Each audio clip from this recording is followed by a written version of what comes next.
Hello बच्चों, आज हम सीखने वाले हैं इस वीडियो में कि त्रिकोणमिति में ऊंचाई और दूरी से संबंधित प्रश्नों को हम कैसे हल कर सकते हैं और उसी को हम एक सवाल को हल करते हुए सीखेंगे। और जो हम सवाल ले रहे हैं वो परीक्षा की दृष्टि से अत्यंत महत्वपूर्ण है और पिछले वर्षों में कई बार पूछा भी जा चुका है।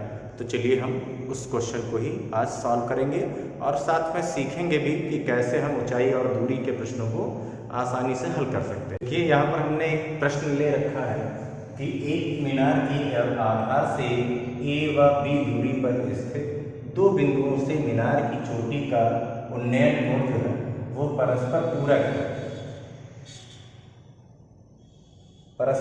है। तो सिद्ध करना है कि मीनार की जो ऊंचाई होगी वो √AB होगी। तो इसके लिए हम क्या करेंगे, जैसा कि सवाल में कहा गया है हम वैसा एक फिगर ड्रा कर लेंगे और उसके बाद हम इस प्रश्न को हल करेंगे। तो देखिए, सबसे पहले क्या कर रहा है कि एक मीनार के आधार से, तो एक तो मीनार होनी चाहिए, हमने क्या किया, एक मीनार ऐसे बना लिया, ये मीनार है और मीनार के आधार से, तो ये हो गया इसका बेस, और बेस से कह रहा है ए और बी दूरी पर स्थित बिंदुओं के एक बिंदु आपका ए हो जाएगा यहाँ से कुछ ऐसे, यहाँ पर इसको हम ए ले लेते हैं, और यहाँ से कुछ आगे बढ़ेंगे तो ये हो जाएगा एक बी बिंदु यहाँ पे। तो मीनार के आधार से ही इसकी दूरी है, पहले वाले की दूरी ए मान लेते हैं जैसा कि इसमें कहा गया, ये ए मीटर, और दूसरी जो दूरी है ये है बी मीटर।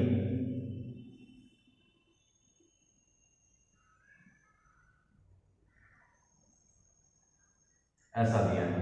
फिर कह रहा है स्थित बिंदुओं से मीनार की चोटी के उन्नयन कोण। तो उन्नयन कोण हमेशा हम जब नजर ऊपर करके देखते हैं तब हमारे आंख के द्वारा जो कोण बनता है उसे ही हम उन्नयन कोण कहते हैं। तो यहाँ पर इनके उन्नयन कोण खींच देते हैं। देखिए, बी से इसका उन्नयन कोण जब खींचेंगे तो कुछ ऐसे बन जाएगा, और ए से कुछ इस तरीके से।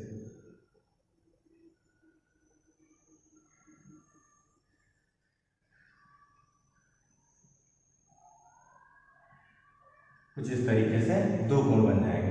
अब ये कह रहा है कि परस्पर पूरक है, तो पूरक का मतलब ये है कि दो कोणों का सम जो है वो होना चाहिए 90 डिग्री। तो हम अगर इसमें से कोई भी एंगल मान लेते हैं, ये वाला हम थीटा ले लें, तो इधर वाला कितना होना चाहिए भाई, जब दोनों कोणों का योग 90 डिग्री है, एक कोण का हमने थीटा मान लिया है, तो दूसरे वाले का मान निकालने के लिए क्या करेंगे, 90 में से पहले वाले को घटा देंगे। तो ये बन जाएगा 90 माइनस थीटा, एक ये वाला एंगल और एक ये एंगल। अब यहाँ पर बाकी बिंदुओं के भी नाम ले लेते हैं, यहाँ पर हम C मान लेते हैं, यहाँ पर D मान लेते हैं। अब देखिए इसको हल कैसे करना है। तो सबसे पहले इसमें आपको दो ट्रायंगल मिल रहे हैं, एक मिल रहा है BCD और एक मिल रहा है ACD। तो हम सबसे पहले क्या करेंगे, इसकी ऊंचाई को भी मान लेते हैं कि ये H है, क्या है, H है। तो अब सबसे पहले क्या करेंगे, त्रिभुज यहाँ हल कर रहे हैं।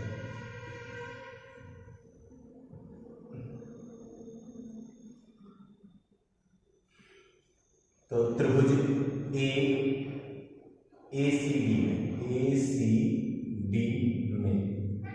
ACD में जब हम हल करेंगे तो देखिए AC और D ये वाला त्रिभुज है, इसमें हम tan लगा देंगे तो क्या होगा, tan 90 माइनस थीटा,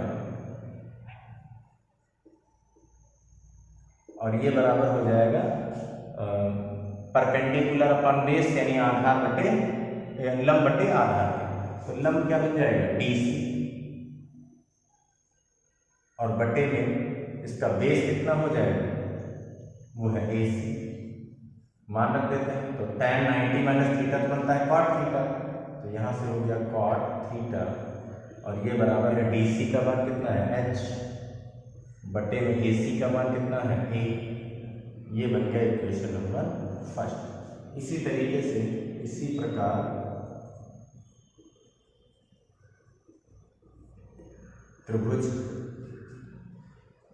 BCD में, तो BCD में क्या हो जाएगा, tan थीटा बराबर लंब बटे आधार से यानी DC बटे, अब की बार हो जाएगा BC, मान रख देंगे तो tan थीटा बराबर ये DC आपकी हो जाएगी H और बटे में हो जाएगा B। ये हो गया समीकरण नंबर 2। अब समीकरण 1 व 2 को हम क्या करेंगे, गुणा कर देंगे। समीकरण 1 को 2 से गुणा कर देंगे।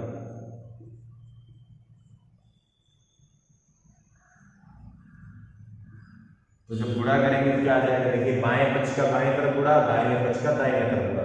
तो यहाँ हो जाएगा cot थीटा और इनटू में tan थीटा बराबर हो जाएगा H/A और इनटू में H/D। अब यहाँ देखिए tan और cot एक दूसरे का उल्टा होता है, यहाँ पर इन दोनों का गुणा किसके बराबर, 1 के बराबर। कितने के बराबर, 1 के बराबर। और यहाँ ऊपर का ऊपर गुणा, नीचे का नीचे गुणा, तो H का गुणा H से क्या बन जाएगा,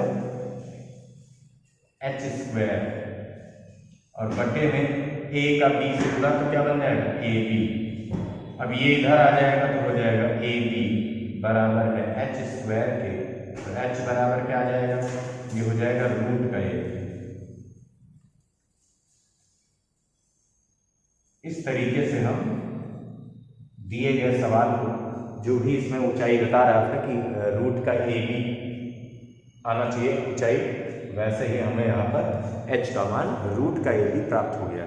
तो ये परीक्षा की दृष्टि से अत्यंत ही महत्वपूर्ण प्रश्न है।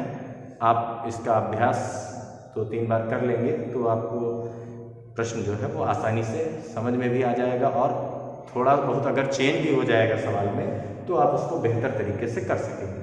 यहाँ पर कहीं कहीं पर जब सवाल ये दिया गया है, सवाल यही है लेकिन उसमें क्या किया गया है कि A और B की जगह पर कोई दूसरे पद रख दिए गए हैं, लेकिन आपको लगाना यही सवाल है बिल्कुल इसी तरीके से।